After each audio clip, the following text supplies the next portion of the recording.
जीवन को महान बनाने वाली प्रेरणादायक कहानियां, निस्वार्थ भाव से जगत कल्याण की सेवा में समर्पित महान व्यक्तियों के अनुभव। प्रजापिता पिताश्री ब्रह्मा एवं मातेश्वरी जगदम्बा सरस्वती के संग के रंग, ईश्वरीय यज्ञ इतिहास की झलकियां तथा परमात्म शक्ति अनुभूति से अपना जीवन श्रेष्ठ बनाने के लिए देखिए कार्यक्रम प्रेरणा।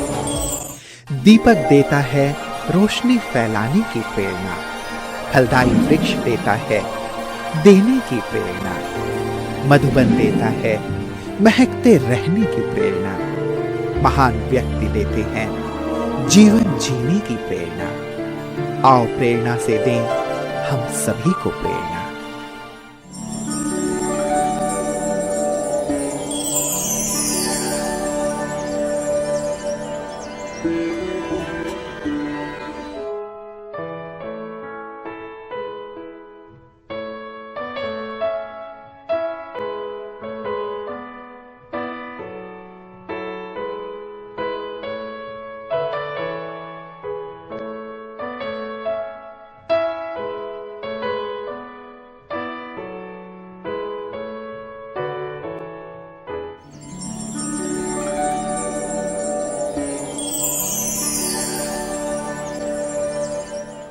गाजियाबाद दिल्ली के पूर्व में और मेरठ के दक्षिण में स्थित एक औद्योगिक शहर है जिसका नाम गाजीउद्दीन राजा के नाम पर रखा गया है।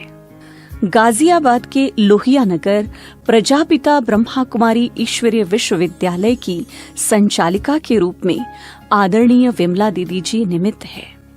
आपका जन्म 1956 में मेरठ में हुआ। बचपन में आप सत्संग करना एवं आध्यात्मिकता में विशेष रुचि रखते थे। आप हंसमुख, स्पष्टवादी, एक रस, मिलनसार एवं स्नेही स्वरूप है। आपको यह ईश्वरीय ज्ञान 1969 में प्राप्त हुआ। मातेश्वरी जगदम्बा के श्रेष्ठ जीवन एवं ब्रह्मा कुमारी बहनों के पवित्र जीवन से प्रभावित होकर आपने इस ईश्वरीय ज्ञान को अपनाया।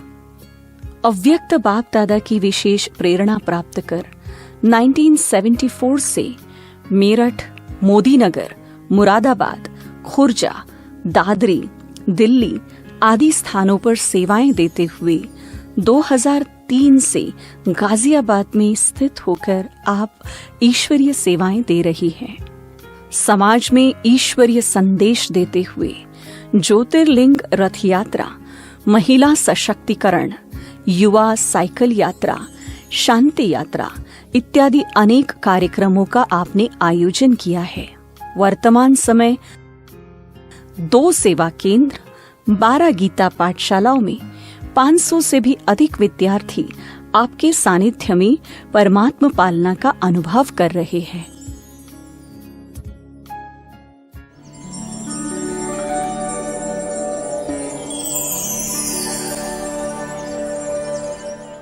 मेरा परिवार एक साधारण परिवार था और शुरू से ही भक्ति भावना उसके अंदर थी। मैं भी बचपन से ही बहुत रुचि रखती थी भक्ति के अंदर भी, लेकिन ये समझ में नहीं आता था कि भगवान कौन है, किसको याद करूं, किसकी पूजा करूं। देवताओं को देखती थी तो लगता था ये तो मेरे जैसे ही हैं, और शिव को देखती थी तो कहती थी ये पता नहीं कैसे भगवान हैं। तो ये जिज्ञासा बनी रहती थी।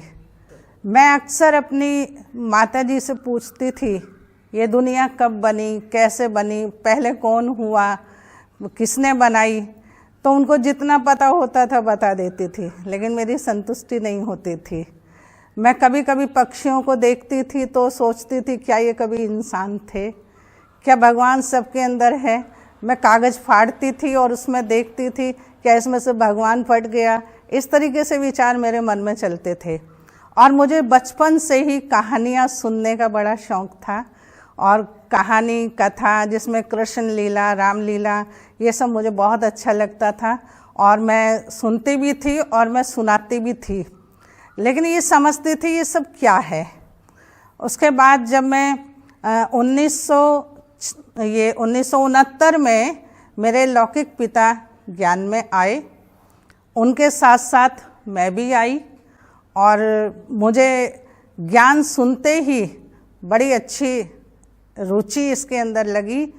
और जो किताबें मैंने पढ़ी, क्योंकि मेरे लौकिक पिता उस सप्ताह कोर्स की किताब लाए और जब मैं उसको पढ़ती थी तो मुझे बड़ा अच्छा लगता था और मुझे लगा कि हाँ, मेरे जितने भी प्रश्न हैं वो सब इससे ही मिल रहे हैं।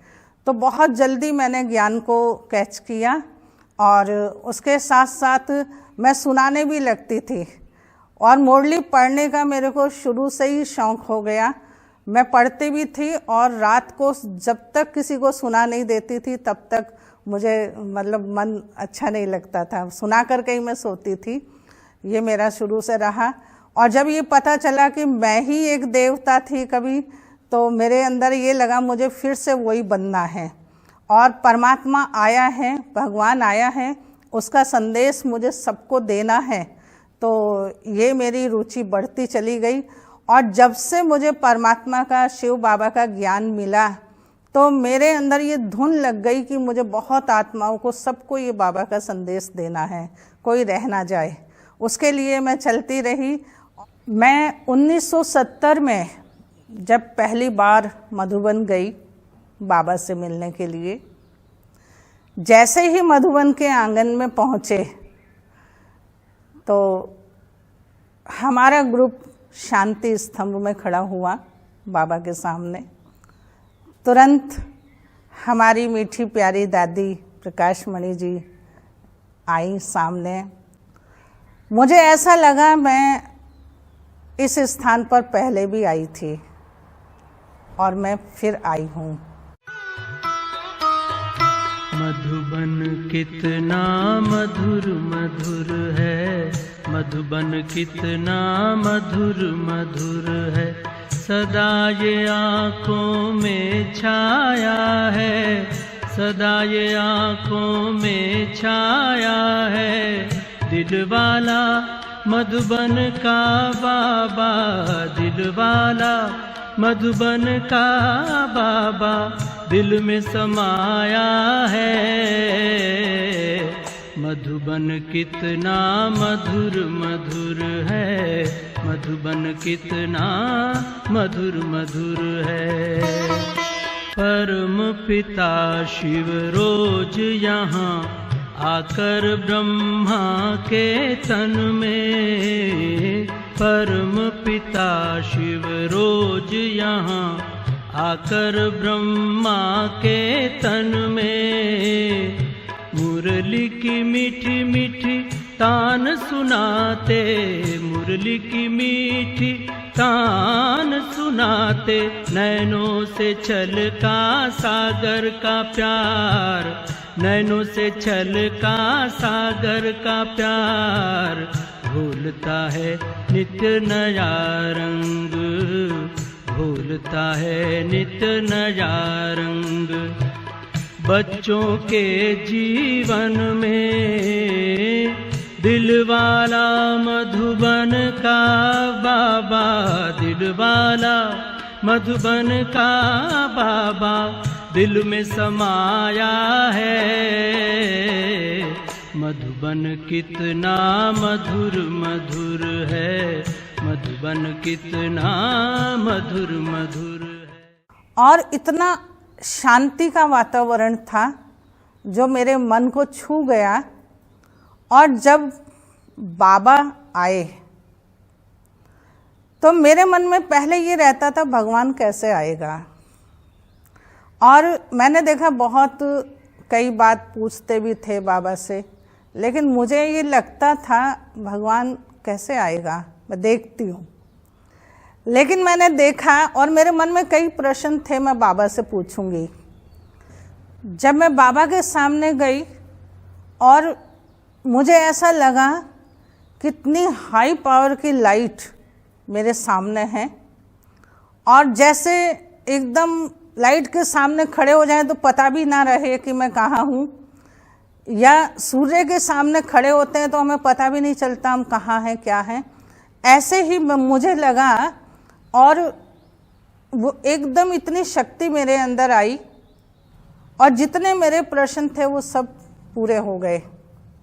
बाबा ने मुझे बहुत प्यार से टोली खिलाई और बाबा ने कहा, तुम बाबा की अनन्य रतन हो और उड़ता पंछी हो, उड़ती हुई आई हो और उड़ती रहोगी। तो मैंने देखा उस समय एक बार नहीं, बाबा कई बार आते थे, हर दूसरे तीसरे दिन। मैं मधुबन गई, कई बार मुझे बाबा से मिलना हुआ और मेरा निश्चय बढ़ता चला गया। प्रभु मिलन की मस्तियों में झूमता मन गा रहा। प्रभु मिलन की मस्तियों में झूमता मन गा रहा। पाना था जो पा लिया अब, और क्या बाकी रहा। पाना था जो पा लिया अब, और क्या बाकी रहा। प्रभु मिलन की मस्तियों में।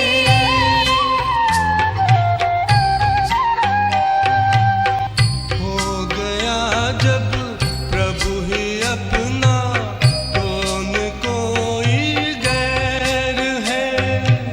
सारी दुनिया अपनी है, अपना न किससे वैर है, अपना न किससे वैर है। ज्ञान सागर मन के गागर में समाता जा रहा। पाना था जो पा लिया अब, और क्या बाकी रहा। प्रभु मिलन की मस्तियों में।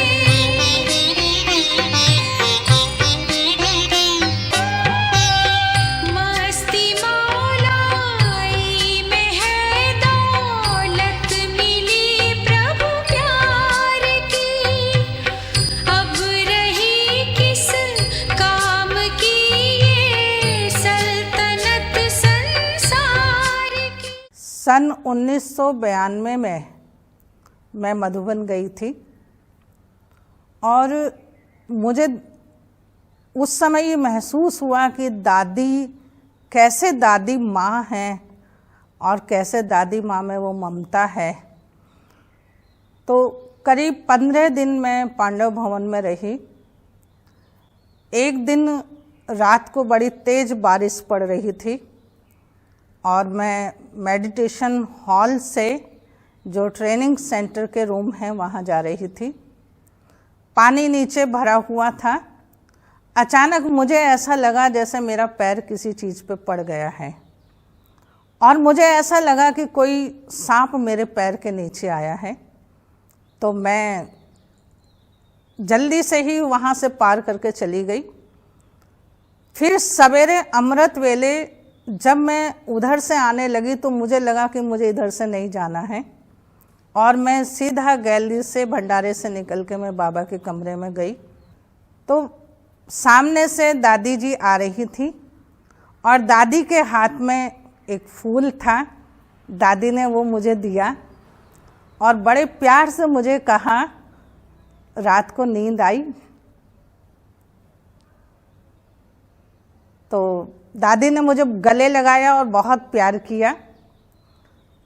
मुझे लगा दादी को कैसे पता कि मुझे रात को नींद नहीं आई, क्योंकि जब मैं वहाँ से वापस योग करके गई मैंने देखा करीब 1.5-2 फुट का सांप वहाँ पड़ा हुआ था जो रात को मेरे पैर के नीचे ही आ गया था। तो मुझे लगा कि दादी को कैसे पता कि मैं रात को सोई या ना सोई। तो सच में बात तो यही थी कि रात भर मुझे वही सपना आता रहा और मैं सोई भी नहीं, मतलब जब भी लेटती थी मुझे वही ख्याल आता था। तो मुझे लगा कि एक माँ को भले वो अपने कमरे में है लेकिन उनको अपने हर बच्चे का ख्याल है, हर बहन का ध्यान है। तो ये भी मेरे लिए बहुत अच्छा अनुभव रहा।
और सन 1973 में मैं ईश्वरीय सेवा केंद्र पर सेंटर पर आई। मेरठ में हमारी दादी कमल सुंदरी थी और उन्होंने बहुत प्यार से मेरी अलौकिक पालना की और बहुत उन्होंने एक नियम संयम कैसे रहना है, कैसे चलना है, और ये मुझे सिखाया। उन्होंने जैसे इतने सारे गुण मेरे जीवन में भर दिए जिनका मुझे पता भी नहीं था। कैसे बड़ों के साथ चलना है, उनका आदर सम्मान और एक सच्चाई और धैर्यता ये क्या होती है, ये उन्होंने मुझे सिखाया। तपस्या, अमृत वेले 3 बजे से तपस्या मुझे करनी है और भगवान को मुझे याद करना है। ये मेरा तब से लेकर के आज तक कभी भी मिस नहीं होता है। तो ये मेरा रहा। उसके बाद मैं ईश्वरीय सेवाओं पर आई तो मोदी नगर में सेवा केंद्र खुला। वहाँ बाबा ने मुझे ईश्वरीय सेवा के लिए रखा। तो मैं ये देखती थी, मुझे ये रहता था कोई रह ना जाए, मुझे सबको संदेश देना है। और उसके साथ साथ कई आत्माएं बाबा की निकली, तो उसमें सेवा करती रही, आगे बढ़ती रही। और हमेशा ये रहा, बाबा मेरे साथ है, बाबा मेरे साथ है, बाबा मेरे से करा रहा है। वास्तव में तो मैं बताऊं, मैं तो कभी बोलना भी नहीं जानती थी, लेकिन बाबा का ज्ञान जिसने मुझे इतना आगे बढ़ाया और मैं आगे बढ़ती चली गई और आत्माओं को ज्ञान देती चली गई।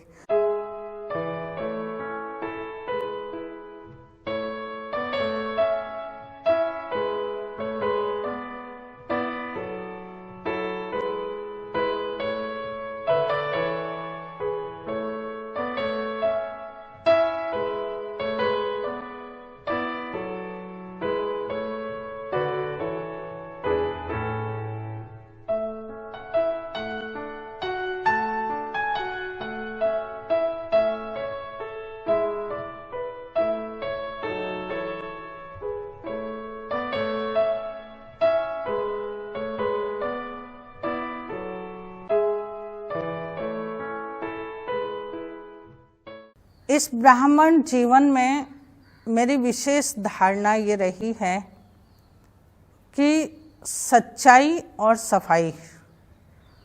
बाबा हमेशा कहते हैं सच तो बीठो नच। कुछ भी हो जाए, लेकिन अगर हमारा मन सच्चा है, हम सच्चे हैं, तो हमें किसी भी बात का भय नहीं है। और वो सत्यता की शक्ति हमें बहुत बल देती है।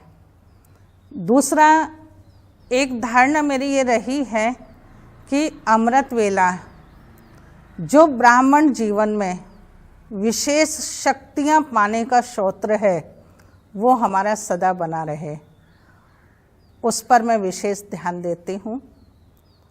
उसके साथ साथ मैं हर किसी के लिए मैं ये सोचती हूँ हर कोई बाबा का बच्चा है और इसमें कोई ना कोई विशेषता तो है। तो उस विशेषता को लेकर के मैं जब आगे चलती हूँ और उसकी कोई भी बात होती है तो उसे कहने में मुझे डर नहीं लगता, क्योंकि आज अगर उसको बुरा भी लगेगा तो कल उसकी सच्चाई बताने में भय नहीं होना चाहिए। ये मेरी विशेष धारणा रहती है।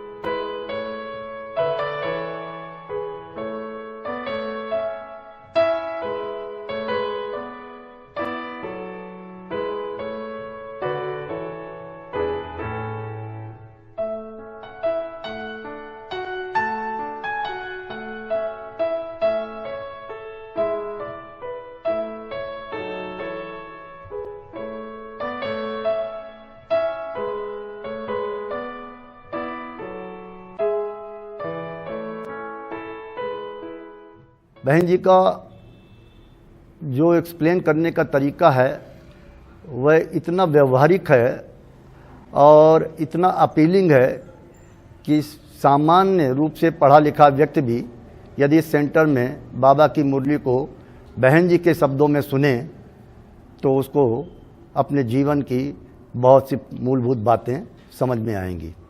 मुझे कोई भी ज्ञान में नहीं चला सकता था, केवल उनके स्नेह, उनके प्यार, उनके सहयोग ने मुझे इतने आगे लाया। और मैं उनको वैसे भी अन्नपूर्णा के रूप में देखती हूँ। उन्हें किसी को भी बाबा के यज्ञ की टोली बना के खिलाने में, भोजन खिला के उन्हें में बहुत अच्छा लगता है और वो इसी उस पे सामने वाले को बाबा का बना लेती हैं।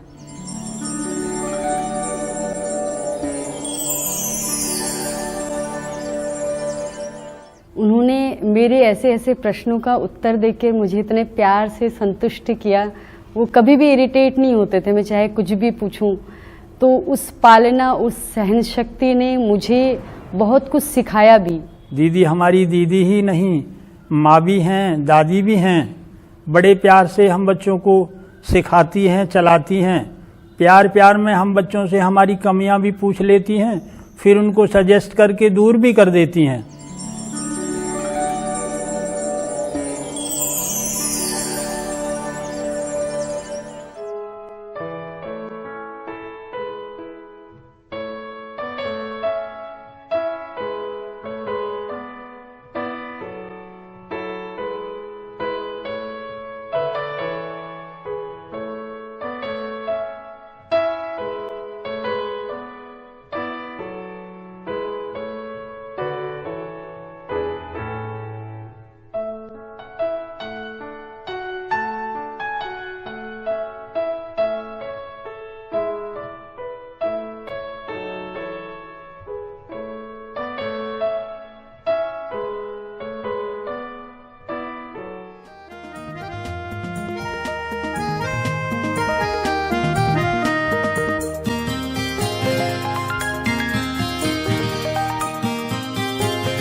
तेरा साथ कितना प्यारा, तेरा साथ कितना प्यारा, तेरा साथ कितना प्यारा, जैसे चंदा संग हो सितारा।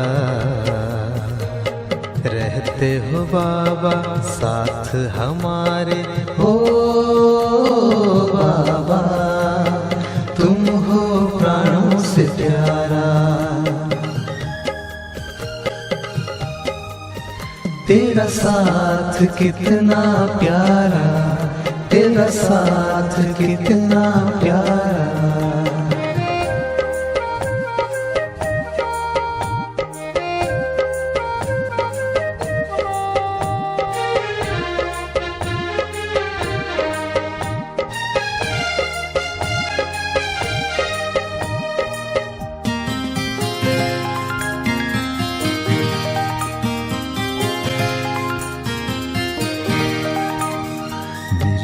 है मुद्दत से ऐसी घड़ियां जिससे बदली है